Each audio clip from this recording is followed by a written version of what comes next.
बिस्मिल्लाहिर्रहमानिर्रहीम। अस्सलाम वालेकुम व्यूअर्स, मैं हूं मोहम्मद कमरुज़्ज़मान और आप देख रहे हैं मेरा YouTube channel Cori's industrial electronics. Viewers, ये JACT मॉडल का A500 इन्वर्टर है, 3.7 किलोवाट का है और 5 HP का है। आज हम आपको इसको ऑन करके बताएंगे कि इसकी पैरामीटर्स की सेटिंग्स किस तरीके से होती है, कंट्रोलिंग किस तरीके से होती है। फिजिकली हम आपको डेमोन्स्ट्रेशन करके दिखाएंगे। इसके लिए हम क्या करेंगे कि सबसे पहले इसका जो टर्मिनल का ये बॉक्स है, कवर है, इसको हम खोलेंगे। इसके अंदर हमने इसके कुछ कनेक्शन किए हैं, वो भी आपको दिखाना चाहते हैं। चलिए इसको हम ओपन करते हैं। ये हमने ओपन कर लिया और इसको हम पहले थोड़ा सा सीधा करते हैं ताकि आपको समझने में आसानी हो जाए। ये देखिए, ये इसके RST कनेक्शन हैं इनपुट के, और हमने यहाँ पर सिर्फ 2 तारें लगाई हैं। ये 2 तारें लगाने का मकसद ये है कि हमारे पास इस वक्त 3 फेज की सप्लाई अवेलेबल नहीं है और हम इसको सिर्फ टेस्टिंग पर्पस के लिए जो है वो 400 वोल्ट देंगे, लाइन टू लाइन आप कह सकते हैं, और वो हम दे रहे हैं R फेज के ऊपर और T फेज के ऊपर। इससे क्या होगा कि इसको पूरे वोल्टेज ना मिलने की वजह से जो DC वोल्ट हैं वो ज्यादा नहीं बनेंगे जितने के रिक्वायर्ड हैं। और दूसरी बात यह है कि आउटपुट के ऊपर हम कोई लोड नहीं लगा रहे। आउटपुट पे लोड लगाएंगे तो हमारे जो ये पावर है DC है ये कंज्यूम होगी, तो लिहाजा हम आउटपुट पे कुछ नहीं लगा रहे, तो ये वोल्टेज हमारे ज्यादा ड्रॉप नहीं होंगे। हम थोड़ा सा आपको ये भी बताएंगे कि जब इसको ऑन करेंगे तो यहाँ वोल्टेज चेक करके बताएंगे कि वोल्टेज कितने यहाँ बन रहे हैं। तो बहरहाल आप सिर्फ टेस्टिंग के लिए, यानी कि स्टैटिक टेस्टिंग के लिए विदाउट एनी लोड आप जो है वो यहाँ पर 400 वोल्ट देके, 400 वोल्ट कैसे देंगे, आप सिंगल फेज के 220 वोल्ट लें और उसके बाद किसी भी ट्रांसफार्मर के अंदर, और ट्रांसफार्मर जो है वो आइसोलेटेड होना चाहिए, आइसोलेटिंग ट्रांसफार्मर होना चाहिए, और उससे आप 220 से 400 वोल्ट लेके और यहाँ पर आप दे सकते हैं। देने के बाद ये यूनिट इस काबिल हो जाएगा कि ये ऑन हो जाए। आप इसकी जो मेंटेनेंस ट्रबल शूटिंग कर सकते हैं, और अगर आपने लोड कनेक्ट करना है तो उसके लिए इसको आपको 3 फेज पावर लाजमी देनी पड़ेगी। ये जो 2 टर्मिनल हमने लगाए हैं, इसको अगर आप देखेंगे तो ये कॉमन के ऊपर और X1 के ऊपर लगाए हैं। तो हम आपको यहाँ से बताएंगे कि हम X1 के ऊपर जो है वो प्रोग्रामिंग हमने कर देनी है कि हमने इसको फॉरवर्ड रन करवाना है। तो बहरहाल अब पहले हम ऐसे करते हैं कि इसको हम ऑन करते हैं। ऑन करने के बाद यहाँ सप्लाई चेक करेंगे और हम DC चेक करके दिखाएंगे कि कितनी DC बनती है। ये हमने प्लग लगाया, ये हमने पावर ऑन की। ये देखिए, ये इसकी DC की लाइट ऑन हो गई है। इस सूरत में यह भी आपको आवाज आई रिले की। इसके अंदर हमने आपको पहले लेक्चर में बताया था कि रिले है, जब जो DC है जब 450 वोल्ट से ऊपर हो जाती है या 400 वोल्ट से रिक्वायर्ड जो लेवल है इसका मिनिमम लेवल से ऊपर होती है, तो वो रिले ऑपरेट होके आगे हमारे ट्रांसफर्स को, मॉड्यूल्स को सप्लाई दे देती है। चलिए हम पहले वोल्टेज चेक करते हैं कि हम इनपुट पे कितने वोल्ट दे रहे हैं। ये हमारे AC वोल्ट हैं, इसको हम देखते हैं कितने वोल्ट हैं। देखिए हमारे 390 वोल्ट है, 388, 389, ठीक है। उसके बाद हम DC चेक करते हैं। ये हमारे DC वोल्ट हैं। DC के लिए ये हमारा जो है वो नेगेटिव टर्मिनल है, माइनस, और ये हमारा प्लस है।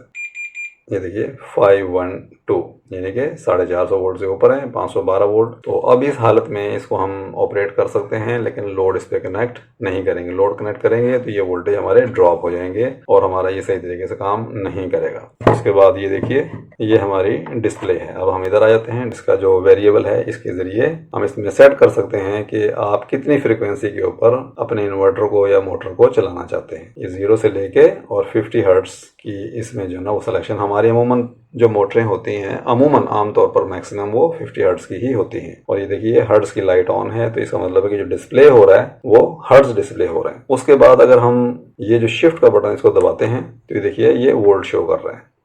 ये वोल्ट शो कर रहा है 512.5, यानी कि 512 वोल्ट, जिस वक्त ये रन कंडीशन में नहीं होता। अभी देखिए ये रन कंडीशन में नहीं है, तो रन कंडीशन में ना हो तो जो वोल्टेज है ये वोल्टेज हमारे DC वोल्ट शो करता है। मिसाल के तौर पे ये देखिए ये 513 वोल्ट हैं, तो हम DC पे अपना मीटर लगाते हैं तो ये देखिए ये 514 वोल्ट शो कर रहा है। तो ये जो वोल्ट हैं ये DC वोल्ट हैं अगर हमारा यूनिट ऑपरेट ना हो रहा होता है। जब हमारा ये यूनिट ऑपरेट हो रहा होता है तो फिर ये आउटपुट के जो मोटर को जो वोल्टेज जा रहे हैं, फिर ये आउटपुट के वोल्टेज जो है वो डिस्प्ले करता है। बहरहाल तो ये हो गई कि हम शिफ्ट के जरिए अपने जो है वो पैरामीटर्स चेंज कर करके देख सकते हैं। उसके बाद इसके जो सेटिंग्स हैं, हम कीपैड को इस्तेमाल कैसे करते हैं। हम एस्केप जो है वो कैंसिल का बटन है, और escape को प्रेस करके हम इसकी सेटिंग के अंदर जा सकते हैं। तो escape का बटन कैंसिल है, अपने रिट्रीव आना है, वापस आना है तो आप escape के जरिए वापस आएंगे। इंटर जो है वो कन्फर्म है और इंटर ही होता है। उसके बाद ये शिफ्ट है, ये जो है ये मल्टी फंक्शन की है, ये रन की है। अगर आप अपने डिस्प्ले से कीपैड से रन करना चाहें तो आप इस बटन को प्रेस करेंगे तो ये यूनिट रन हो जाएगी। किसी भी पैरामीटर को अप डाउन करने के लिए ये 2 कीज हैं और किसी भी वक्त इन्वर्टर को रोकने के लिए, स्टॉप करने के लिए तो आपका ये बटन है, या कोई फॉल्ट आ जाए, एरर आ जाए तो उसको रीसेट करने के लिए ये बटन है। चलिए हम अब ऐसे करते हैं कि इसको हम स्टार्ट करते हैं। हमने क्या किया हुआ है कि इसको रन कमांड हमने यहाँ से दी है। इसको हम स्टार्ट करते हैं और हम अपना मीटर भी लगा लेते हैं इसकी आउटपुट चेक करने के लिए, एसी आउटपुट चेक करने के लिए आउटपुट टर्मिनल्स के ऊपर, यानी कि UVW के ऊपर। ये हमने अपना मीटर लगा दिया और हम यहाँ से इसको स्टार्ट कर सकते हैं। ये देखिए फैन स्टार्ट हो गया, ये वोल्टेज इसके आ रहे हैं और जो वोल्टेज यही है वही वोल्टेज हमारे यहाँ पे शो हो रहा है। 323, ये 361।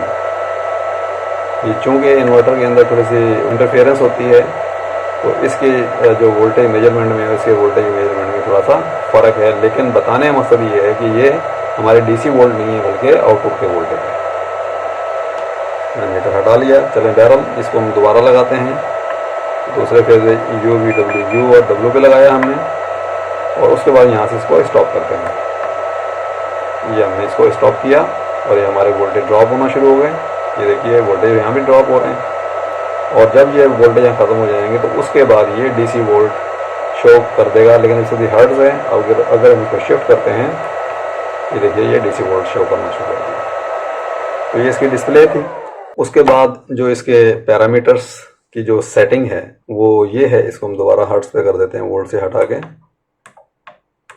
ये हर्ट्ज़ पे आ गया, 50 हर्ट्ज़ पे। तो इसके पैरामीटर्स के जो हैं वो 3 लेवल हैं इसके, और जो इसके ग्रुप्स हैं पैरामीटर सेटिंग्स की वो बहुत ज़्यादा हैं। मिसाल के तौर पे हम जाते हैं इसके, हमने इसको प्रेस किया तो ये देखिए ग्रुप नंबर 1 आ गया, F0। इसके अंदर बेसिक फंक्शंस हैं इस इन्वर्टर के जो हम सेट कर सकते हैं। उसके बाद यहाँ से अगर आ जाएंगे आप, ये F1 में चले गए तो F1 जो है इसमें मोटर के पैरामीटर आप डाल सकते हैं। F2 जो है इसके अंदर इनपुट्स के जो है वो इनपुट टर्मिनल्स के पैरामीटर डाल सकते हैं। उसके बाद F3 जो है उसके अंदर आप आउटपुट टर्मिनल्स। उसके बाद F4 जो है ऑक्सिलरी फंक्शंस। F5 जो है वो वेक्टर कंट्रोल पैरामीटर्स।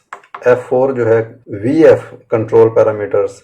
उसके बाद F7 जो है स्टार्ट स्टॉप कंट्रोल है। उसके बाद जो F8 है वो ऑपरेशनल पैनल एंड डिस्प्ले के पैरामीटर आप सेट कर सकते हैं। F9 जो है फॉल्ट एंड प्रोडक्शन के हैं। 9 के बाद ए इसमें आया हुआ है। ए इसलिए आया हुआ है कि इसमें हेक्साडेसिमल जो है ना काउंट किया है। 9 के बाद 10 की बजाय ए आ गया। तो FA जो है उसमें प्रोसेस कंट्रोल PID फंक्शंस हैं। FB के अंदर जो है ना स्विंग फ्रीक्वेंसी हैं, फिक्स्ड लेंथ हैं, counts and torques control parameters हैं। FC जो है, FC के अंदर multi reference and simple PLC function parameters हैं। FD के अंदर यूजर डिफाइंड पैरामीटर्स हैं। FE के अंदर जो है वो क्विक मेनो पैरामीटर्स हैं। उसके बाद आ जाते हैं P0, उसके अंदर एनालॉग 4 पॉइंट्स ऑफसेट पैरामीटर्स हैं। फिर P1 है, P1 के अंदर जो है एनालॉग कैलिब्रेशन पैरामीटर्स हैं। और उसके बाद H0 जो है वो मॉनिटरिंग पैरामीटर्स हैं। और वापस आने के लिए हम यहाँ पर आ जाते हैं। तो ये इसके ग्रुप थे F0 से लेके FE तक, और उसके बाद P0 से लेके P1 और H0। तो उनके अंदर जाके हम सेटिंग कर सकते हैं। अब एक छोटी सी सेटिंग हम आपको करके दिखा देते हैं। इसके हम साइड पे कर लेते हैं। और वो सेटिंग ये है कि जिस तरह कि हमने इसको रन यहाँ से किया था, तो हम चाहते हैं कि हम रन जो है अपने इन टर्मिनल से करें, यानी कि X1 से करें, यानी कि टर्मिनल बोर्ड जो है यहाँ से करें। कंट्रोल हम यहाँ से यहाँ शिफ्ट करना चाहते हैं। उसके लिए जो उसका जो फंक्शन कोड है वो है F0.02, यानी कि जो उसका ग्रुप है वो F0 है। और F0 का 02 जो कोड है वो है कि हमारी जो रन कमांड है उसकी सोर्स की सिलेक्शन। चलिए हम ऐसे करते हैं, एस्केप पे जाते हैं और एस्केप पे जाके इसको ऊपर करेंगे तो ये F0 आ गया। F0 के अंदर इंटर होने के लिए हम इंटर का बटन दबाएंगे। हम F0 ग्रुप के अंदर दाखिल हो गए। ये हमारा कोड नंबर है 00। हमने जाना है 02 पे। इसके लिए हम आपका बटन दबाएंगे। ये आ गया 02। इसके अंदर हम इंटर करते हैं। इंटर हो गए तो हमने ये 0 किया हुआ है। 0 का मतलब ये है कि पैनल कंट्रोल के हमने यहाँ से इसको रन की कमांड देनी है। हम इसको अगर कर देते हैं 1, ये 1 कर दिया तो 1 का मतलब ये है कि हमारे इन टर्मिनल्स के जरिए कंट्रोल होगा। और अगर इसको हम 2 कर देते हैं तो फिर ये कम्युनिकेशन के जरिए कंट्रोल होगा, तो हम इसको करते हैं 1। 1 का मतलब ये है कि अब ये हमारा टर्मिनल यानी कि X1 से कंट्रोल होगा। इसको हम इंटर कर देते हैं। ठीक है, अब ये ग्रुप नंबर 3 पे चला गया। नो, हम वापस आके देखते हैं F0.02 की क्या कंडीशन है। 0.0 ये 2 आ गया, इसको इंटर किया तो ये 1 है। हमने इसको 1 करना था, लिहाजा हम इसको एस्केप करके बाहर निकल आए। ये हमने क्या किया है कि अब यहाँ से ये ऑपरेट नहीं होगा। इसको मैं दबाऊंगा तो यहाँ से ये ऑपरेट नहीं होगा। तो इसको ऑपरेट करने के लिए हमें यहाँ से जो है इन कॉन्टैक्ट्स को, कॉमन को और X1 को क्लोज करना पड़ेगा। ये देखिए, यहाँ से हमने इसको जोड़ा और बल्कि इसको हम यहाँ से ट्विस्ट करके छोड़ देते हैं। अब हमारा यहाँ से जो है वो क्या कहते हैं उसको, हमारी कमांड आ गई है ऑन कमांड, और यहाँ डिस्प्ले कर रहा है वोल्ट। तो हम इसमें क्या करते हैं कि ये रन मोड में आ गया, इसको हम लेके जाते हैं ये हर्ट्ज पे, ये 50 हर्ट्ज पे पहुँच गया। यहाँ से आप फ्रिक्वेंसी इसकी कम भी कर सकते हैं, स्पीड कम कर सकते हैं। दोबारा हम करते हैं इसको। अब ये देखिए, हमने इसकी स्पीड जो है ये 21 है, इसको 50 तक जाने दें। 50 पे जाके ये रुक जाएगा। इसको हम स्टॉप करते हैं। मैंने स्टॉप कर दिया, स्टॉप होना शुरू हो गया, फ्रिक्वेंसी डाउन होना शुरू हो गई, उसके बाद बंद हो जाएगा। ये हमारा रुक गया, स्टॉप हो गया। और उसके बाद हम यहाँ से इसको ओपन कर सकते हैं। ओपन करने के बाद अगर दोबारा आप इसको चलाना चाहते हैं, सही रुक गया है, हमारा ये फ़ैन की आवाज़ थी, फ़ैन रुक गया है, तो उसके बाद दोबारा इसको चलाना चाहते हैं तो दोबारा यहाँ से कमांड आप दे सकते हैं।